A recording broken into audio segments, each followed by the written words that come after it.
नमस्कार बच्चों, कैसे हैं आप लोग। मैं उम्मीद करता हूं बहुत अच्छे होंगे। बच्चों, हम लोग पढ़ रहे हैं एरिया अंडर कर्व, यानी कि एप्लीकेशन ऑफ इंटीग्रेशन। इंटीग्रेशन को कैसे अप्लाई करना है, क्लियर है। तो एरिया अंडर कर्व के कुछ हमने ग्राफ देखे थे फंक्शन के। अब उसके बाद आज हम यहाँ से आगे एरिया को स्टार्ट करेंगे। तो चलिए बच्चों, देखते हैं इसको। आइए, एरिया बेसिकली है क्या। वैसे तो हम लोग ये पढ़ चुके हैं। डेफिनेट इंटीग्रेशन जो हमने पढ़ा है वो जस्ट एरिया को ही रिप्रेजेंट करता है। क्या देखिएगा, आपको अगर ध्यान हो, हमने ये पढ़ा है या नहीं। ये कोई कर्व है y equal to F X, ये कोऑर्डिनेट है x इक्वल टू ए, ये कोऑर्डिनेट है ये बच्चों x इक्वल टू बी। तो ये जो इस कर्व के नीचे ये और ये ऑर्डिनेट x इक्वल टू ए से x इक्वल टू बी, ये जो बीच एरिया है, क्या हम इसको a से b F x D x पढ़े हैं या नहीं पढ़े हैं। डेफिनेट इंटीग्रेशन यही तो है। तो बेसिकली ये अगर मैं कहूं, ये किस चीज को रिप्रेजेंट करता है। Area under the curve y equal to F X, the ordinate x equal to A, 2x equal to B and the x axis. जहां मैंने शेड किया है, इस शेडेड एरिया को हम a से b F x D x कहें। आप क्लियर हो गई कि नहीं। कैसे भाई, एक ये स्ट्रिप ले ली मैंने, देखिए इसकी चौड़ाई हमने ले ली कितनी, bx, और ऊंचाई कितनी है इसकी, by means equal to F X है। तो क्या होता है एरिया जी, लंबाई इंटू चौड़ाई, यानी कि y into d x. Y मतलब f x into d x. तो ये किसको रिप्रेजेंट कर रहा है, इस स्ट्रिप के एरिया को। अब मुझे स्ट्रिप का एरिया तो नहीं, मुझे केवल इतना तो चाहिए नहीं, मुझे तो पूरा चाहिए, ये पूरा चाहिए। तो अब क्या करूंगा मैं, इस स्ट्रिप को अगर यहीं पे इंटीग्रेट कर दूं, अगर इंटीग्रेट कर दूं ए से बी में ये, तो ये पूरे के पूरे एरिया को रिप्रेजेंट करे। आप समझ में आ गए। तो एरिया कुछ ऐसी विशेष वो नहीं है, बस हमें केवल वो क्या कह रहा है प्रॉब्लम में, वो चीजें देख के सुन के और उस प्रॉब्लम्स को हमें करना हो। तो ये सिंपल है। अब अगर आपने स्ट्रिप एक्स एक्सिस पे ली है तो ए से B F x D X हो गया। सेम टू सेम बच्चों यहीं पे आ जाइए। मान लीजिए कर्व आपका ये है y इक्वल टू सी और ये है y इक्वल टू डी, यानी कि this is C, this is D. जल्दी बोलो, ये लाइन हो गई y equal to C, y equal to D. अब स्ट्रिप क्या है, हमें y एक्सिस पे ले लेनी है। क्या ले ली, स्ट्रिप की चौड़ाई मैंने डी वाई, और ये कर्व था हमारा, क्या था ये कर्व जो है, ये है x equal to f y. देखिए अगर x एक्सिस पर लेंगे तो y equal to F x होगा, और अगर y एक्सिस पर लेंगे तो x equal to f y होगा। तो अब इसमें क्या करेंगे, ये हमारी देखिए ये हो गई x, होगी कि नहीं होगी, और चौड़ाई कितनी है इसकी, ये है dy। तो x इंटू डी वाई, जल्दी बोलो, x इंटू डी वाई किस चीज को रिप्रेजेंट करेगा, ये इस स्ट्रिप के एरिया को। और इसको c से d में इंटीग्रेट कर दीजिए, और इवन क्या करेंगे हम, x की जगह एफ वाई डी वाई लिख सकते हैं। x की जगह क्या लिख सकते हैं, एफ वाई डी वाई। तो this also represent the area of the same curve, यानी कि सेम कर्व को अगर एक्स एक्सिस पर लेंगे तो ऐसे करेंगे, और अगर स्ट्रिप बाय एक्सिस पर लेंगे तो ऐसे करेंगे। दोनों का एरिया आपका इक्वल आएगा। एक एग्जाम्पल लेके मैं दिखा दूंगा आपको, इसका दोनों का डिफरेंस आपको दिखा दूंगा, सेम आपका आंसर आएगा। ये बात बच्चों क्लियर हुई या नहीं हुई, ठीक। और देखिए इसी में 18 हूं मैं, इसको नोट करिए।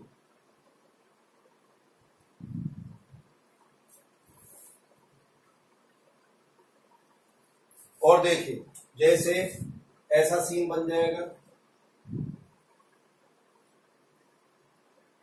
x equal to a, x equal to b. अब ये स्ट्रिप ले ली मैंने, वही dx, और ये कर्व है y equal to F x. तो इसकी ऊंचाई लंबाई कुछ भी कह दो कितनी हो गई, बाई हो गई या नहीं, यानी कि बाई मीन्स एफ एक्स। तो F x into d x, और वही ए से बी। जल्दी बोलो। तो अब आप कहोगे कि जी इसमें क्या अंतर हुआ? अंतर कुछ नहीं है, बेसिकली है क्या, ये एक्स एक्सिस के ऊपर था पहला वाला केस और ये एक्स एक्सिस के नीचे है। तो चूंकि एक्स एक्सिस के नीचे है तो एरिया आपका निगेटिव आएगा, तो इसलिए अब आपको कुछ नहीं करना, सिंपल इस पे मोड लगा देना, क्योंकि एरिया की वैल्यू न्यूमेरिकली निगेटिव हो सकती है, मैग्नीट्यूड उसका निगेटिव हो सकता है, बट वैसे वैल्यू हम निगेटिव थोड़ी बोलेंगे, वैसे हम निगेटिव थोड़ी बोलेंगे। अब आप जैसे एग्जाम्पल के तौर पे आप इधर देखना बच्चों, ये एक ट्रायंगल है, इसका एरिया 3 यूनिट है, एक ट्रायंगल मैंने ये बनाया, अब इसका -3 यूनिट है। तो भैया पूरी फिगर का एरिया अगर आपसे कोई पूछे तो 3 - 3 यानी कि 0 थोड़ी कहोगे आप, बताओ 0 कहोगे क्या? आप कहोगे कि साहब 3 इसका है -3 इनका है, दोनों को जोड़ दो तो एरिया 0 हो गया। अरे एरिया 0 कैसे हो गया? एरिया तो आपको खुद दिखाई दे रहा है, ये शेडेड एरिया है पूरा। तो कैसे करेंगे हम? 3 + -3 का मॉड, जो नेगेटिव वाला है उस पर मॉड लगा के ऐड कर दें। तो आपको ध्यान रखना है, अगर एक्स एक्सिस के नीचे एरिया है, और ये मालूम है क्यों? अब जैसे हम एफ एक्स की बात कर रहे हैं, बाई इंटू डीएक्स लेते हैं, बाई इंटू डीएक्स, तो आप जानते हो बाई की वैल्यू फर्स्ट और सेकंड क्वाड्रेंट में पॉजिटिव होती है, यानी कि एक्स एक्सिस के ऊपर तो बाई पॉजिटिव होता, और एक्स एक्सिस के नीचे यानी कि थर्ड और फोर्थ क्वाड्रेंट में बाई की वैल्यू कैसी होती? निगेटिव होती। जानते हैं आप? अरे फर्स्ट क्वाड्रेंट में एक्स वाई दोनों पॉजिटिव, सेकंड में x negative y positive, third में एक्स और वाई दोनों निगेटिव, फोर्थ में एक्स पॉजिटिव वाई निगेटिव, जानते हो? तो थर्ड और फोर्थ में वाई निगेटिव होता। तो ऑब्वियस है, जब हमें एक्स एक्सिस के नीचे का एरिया लेना है तो बाई की वैल्यू बाई निगेटिव आएगा। तो जब बाई निगेटिव हो गया तो ऑब्वियस है फाइनली निगेटिव हो गया ना ओवरऑल सारा का सारा सिस्टम, तो इसलिए हम उस पर क्या करेंगे? मॉड लगा देंगे। तो मॉड लगाने के बाद आपको क्या मिल जाएगा? उसका करेक्ट एरिया मिल जाएगा। क्लियर है बच्चों? और देखिए,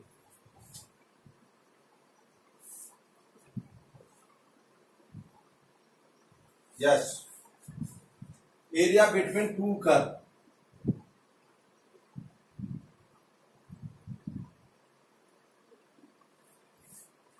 एरिया बिटवीन टू कर्व, अगर दो कर्व हो तो कैसे करें? मतलब समझिए, ये कोई कर्व है y = fx और ये कोई कर्व है y = gx, और ये ऑर्डिनेट है x = a से x = b।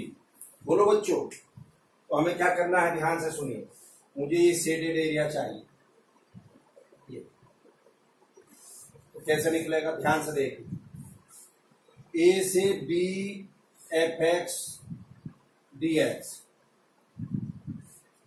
a से b fx dx, इसका मतलब समझ रहे हो? इसका मतलब है पूरा ये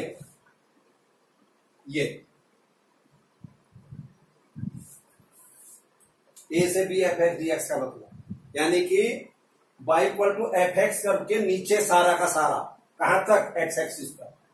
बट मुझे तो ऊपर का नीला वाला पोर्शन शेडेड एरिया चाहिए, तो क्या करूं अब इसमें से? माइनस a से b gx × dx। अब ये क्या हुआ साहब? ये कैसे आया? a से b, यहां से यहां, ये कर्व क्या है? gx। तो ये जो एरिया आएगा ये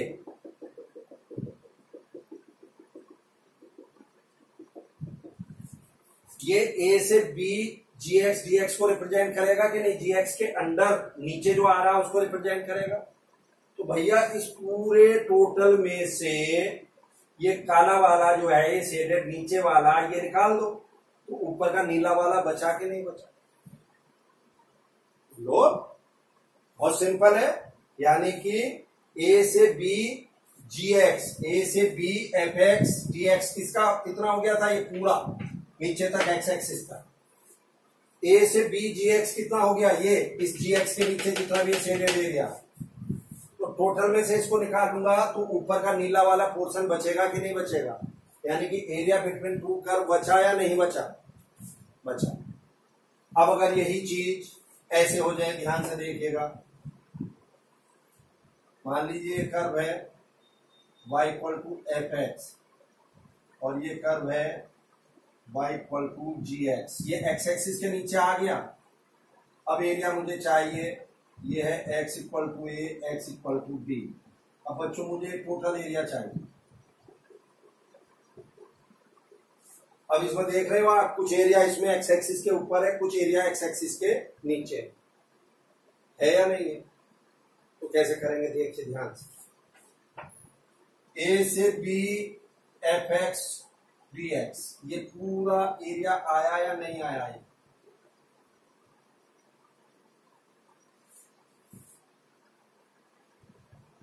प्लस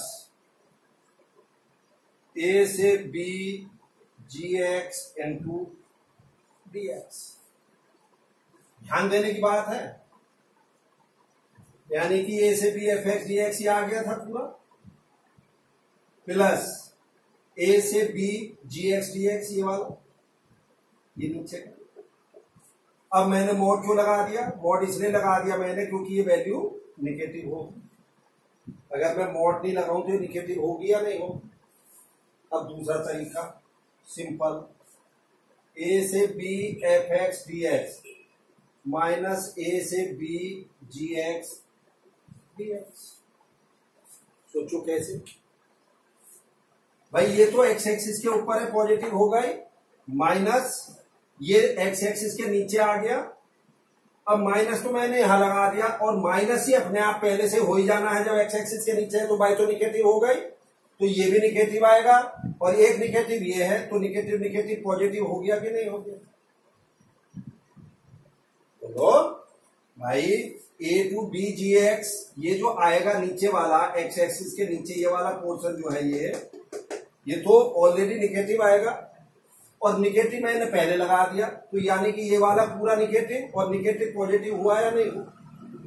तो इवन आप ऐसे ना करके आप इसको डायरेक्टली ऐसे करिए, यानी कि अगर दो कर्व के बीच एरिया हमें निकालना है तो simply upper curve minus lower curve. तो जब माइनस लोअर कर्व करेंगे और लोअर कर्व ऑलरेडी निगेटिव होगा ही जब नीचे है वो, तो निगेटिव निगेटिव पॉजिटिव बन जाए। बात समझ में आई या नहीं आई? पक्का आ गई होगी, नोट करिए, हटा रहा हूं इसे।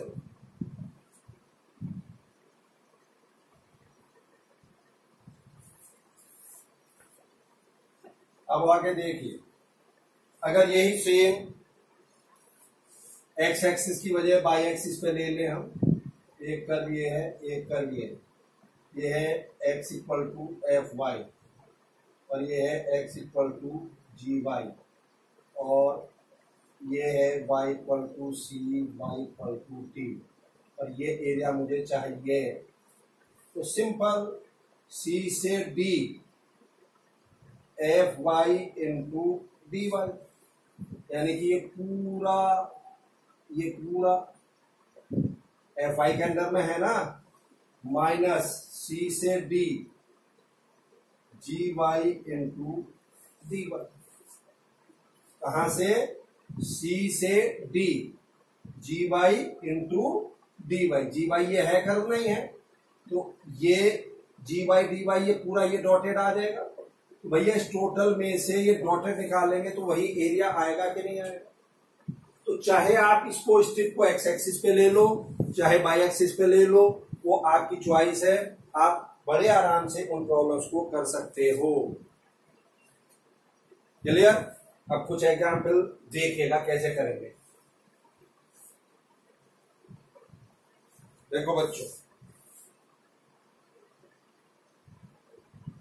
पहले सिंपल एक एक करके एग्जाम्पल लीजिए, उसके बाद दो दो करके रहेगा। देखो इधर, जैसे ये सर्किल है x square plus y square equal to 9, इस सर्किल का एरिया निकालना है। तो बच्चों एक तो एरिया सिंपल जानते हैं कोऑर्डिनेट ज्योमेट्री से, पाई आर स्क्वायर, यानी कि पाई और आर है इसकी 3, तो 3 स्क्वायर यानी कि 9 पाई आंसर हो गया सीधे सीधे। लेकिन वो ऐसे नहीं, वो बोर्ड में अगर आपसे पूछ रहा है तो वो पूछेगा कि इसको इंटीग्रेशन मेथड से बताइए कैसे होगा। तो सिंपल ये कोऑर्डिनेट, ये एक्स एक्सिस वाई एक्सिस हो गए, सेंटर 0 0, रेडियस 3, ये पॉइंट हमारा 3 0 होगा कि नहीं होगा? बोलो बच्चों। तो ये पूरे सर्किल का एरिया पूछ रहा है। तो अब मैं क्या करता हूं, ये फर्स्ट क्वाड्रेंट वाला जो है ये शेडेड एरिया, इसका एरिया निकाल लो और 4 से मल्टीप्लाई कर देंगे टोटल।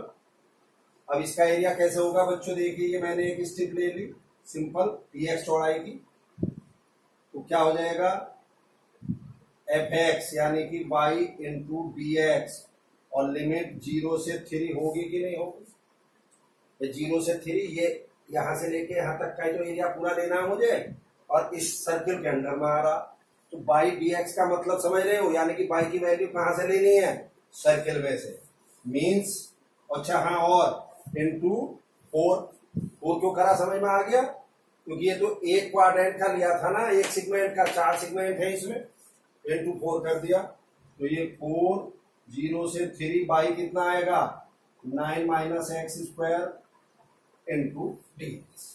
तो इसका जो बच्चों इंटीग्रेट करके आप, ये तो वही सिंपल ए स्क्वायर माइनस एक्स स्क्वायर की फॉर्म आ गई कि नहीं, तो इसको तो आगे कर लोगे आप, ये जो एरिया आएगा ये 9 पाई के इक्वल आना चाहिए, आप निकाल के देखिए, क्लियर होगी बात। और देखिए ये एक ट्रायंगल है,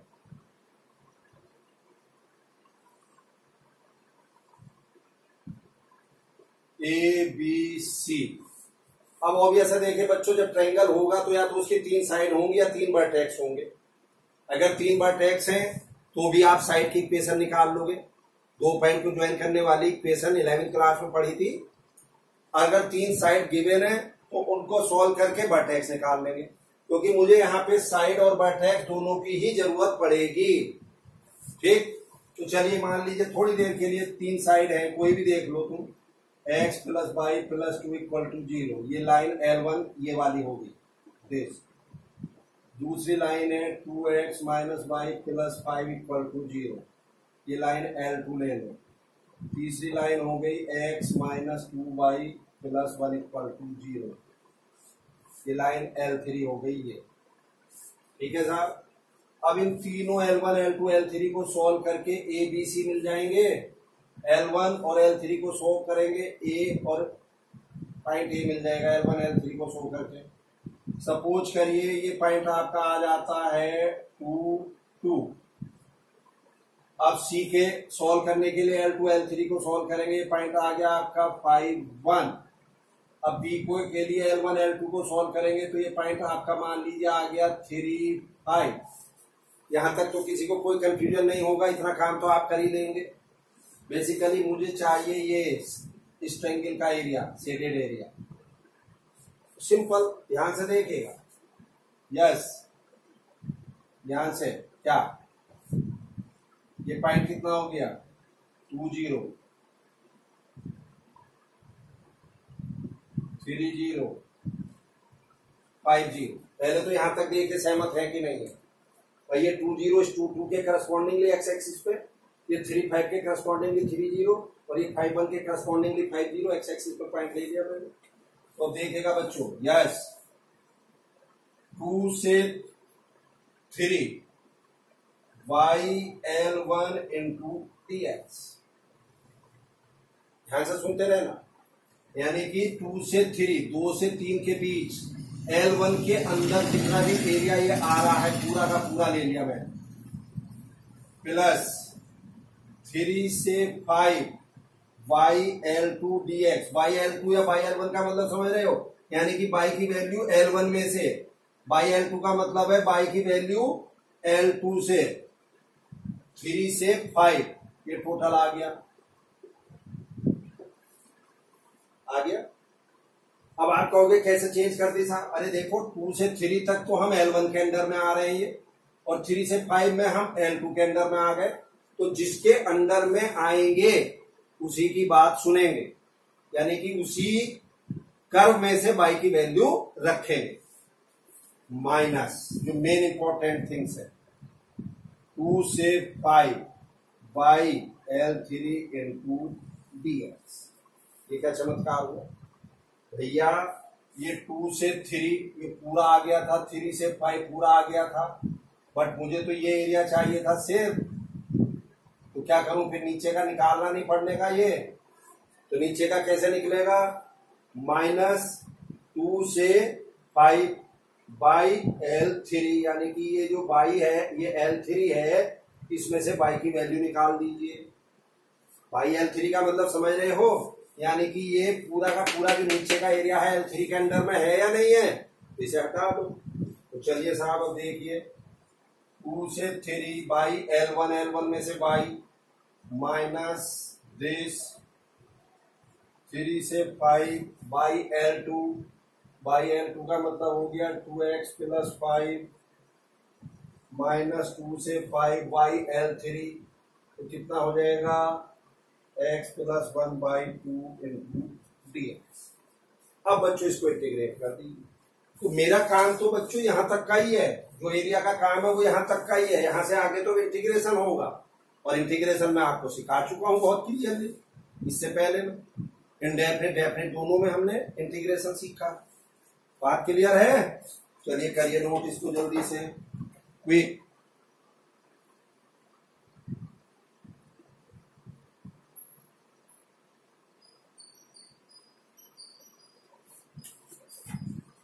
और देखिएगा इसके बाद, यस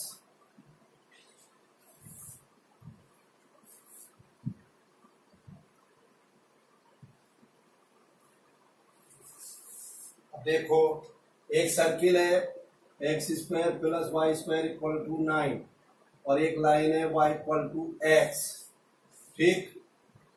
अब वो क्या का एरिया पूछ रहा है, इस सर्किल और इस लाइन से बनने वाला एरिया जो फर्स्ट क्वाड्रेंट में हो और जिसमें एक्स एक्सिस भी इन्वॉल्व हो।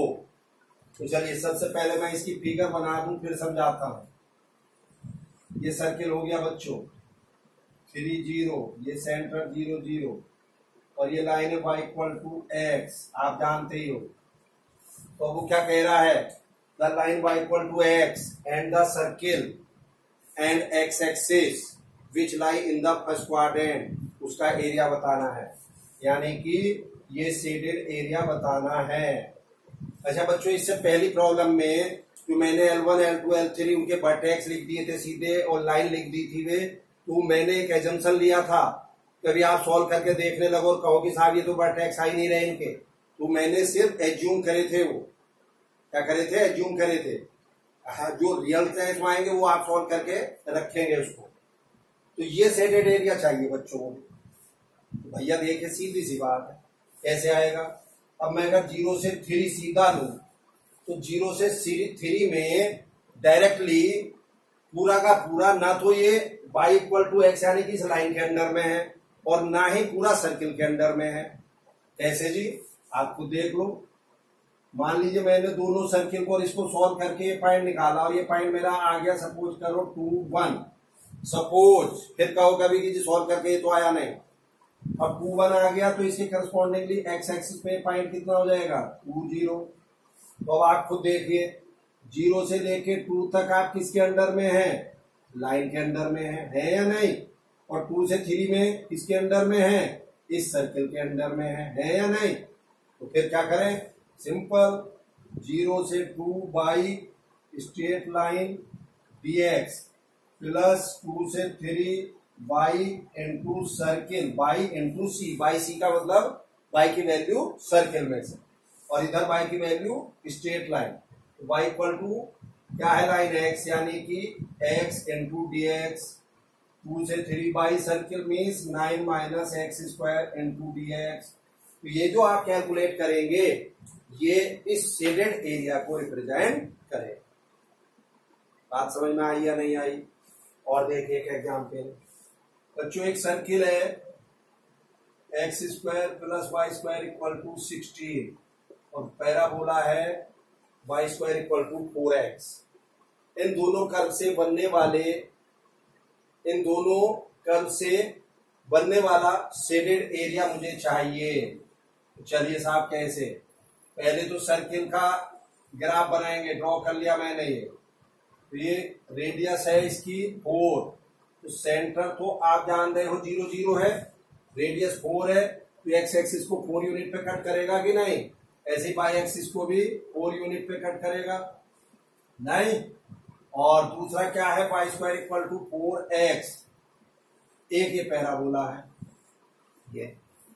तो वो क्या पूछ रहा है, हमें एरिया बताना है जो इन दोनों कर्व को मतलब इन दोनों कर्व से इनक्लोज हो, दोनों कर्व के बीच में हो। तो कैसे निकाल लेंगे बच्चों दोनों कर्व के बीच का एरिया? यानी कि हमसे ये पूछ रहा है ये शेडेड एरिया।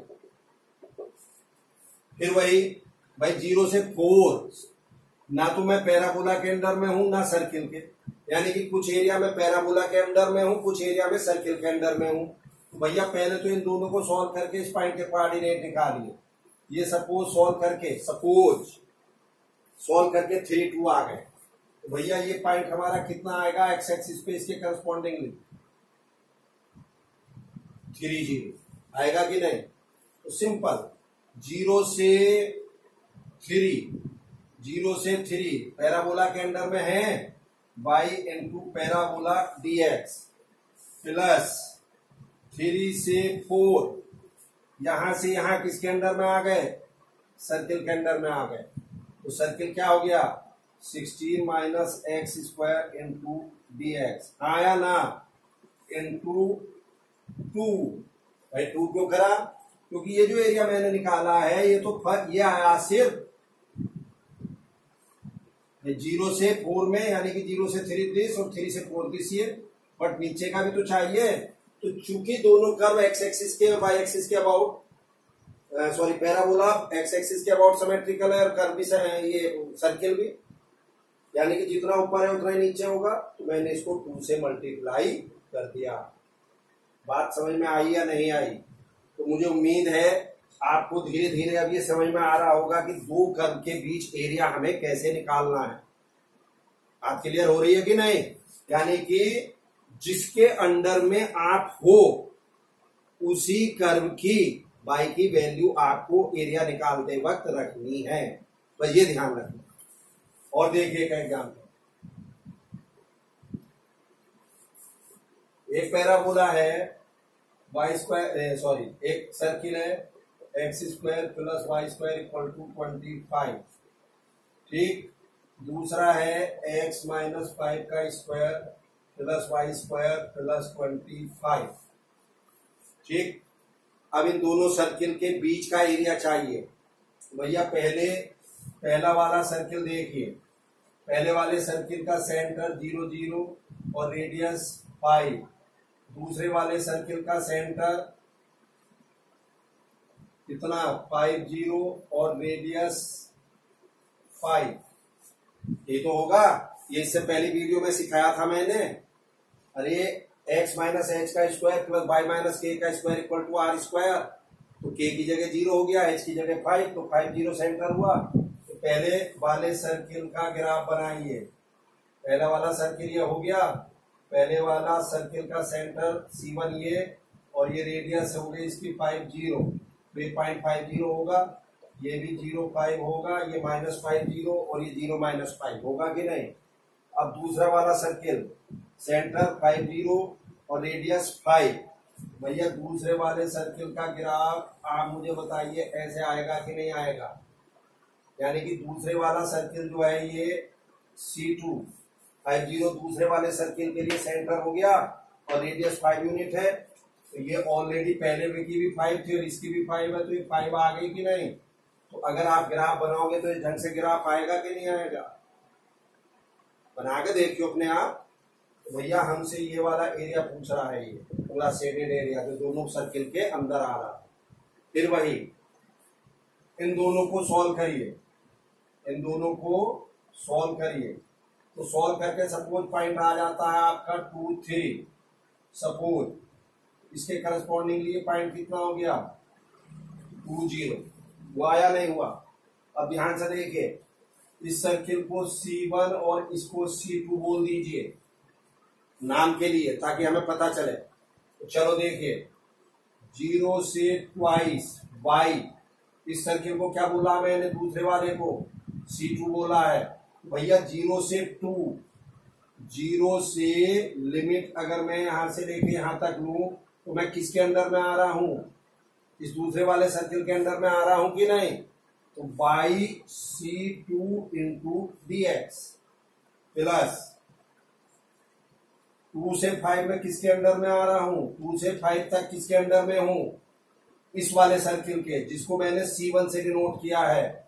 तो बाई इंटू C1 dx, यानी कि जो सर्किल 1 है उनमें से बाई की वैल्यू, और इंटू 2 क्यों करा, क्योंकि टोटल एरिया चाहिए ना नीचे तक का, तो नीचे का उसका ऊपर वाले का सिमेट्रिक है, इसलिए 2 से मल्टीप्लाई कर दिया, मतलब 0 से 2 बाई C2 में से बाई की वैल्यू 25 x माइनस 5 का स्क्वायर, 2 से 5 by C2 25 minus x square into dx। बात समझ में आई या नहीं आई? अब इसको नहीं कर सकते हो, यहां थोड़ी देर के लिए x माइनस 5 को टी पुट कर लेना अगर चाहो तो ये a square minus x square, यानी कि a square minus x square की फॉर्म ये बन गई, ऐसे ये बन गई, और उनको रख के लिमिट रख देना। तो ये a square minus x square under root में, बिना अंडर रूट के, ये सारी की सारी चीजें हमने पढ़ी या नहीं पढ़ी? इंडेफिनिट इंटीग्रेशन में पढ़ा है, तो उसको बच्चों रिकॉल करना पड़ेगा आपको, बिना उसके काम नहीं बनेगा। तो बात आपको समझ में आई या नहीं आई, हाँ या ना? तो ये बेसिक कॉन्सेप्ट थे एरिया के। अब इसके बिहाफ पे कुछ प्रॉब्लम्स हम लोग करेंगे, आप उन प्रॉब्लम्स को देखिएगा, नोट कर लीजिए बच्चों इसको जल्दी से।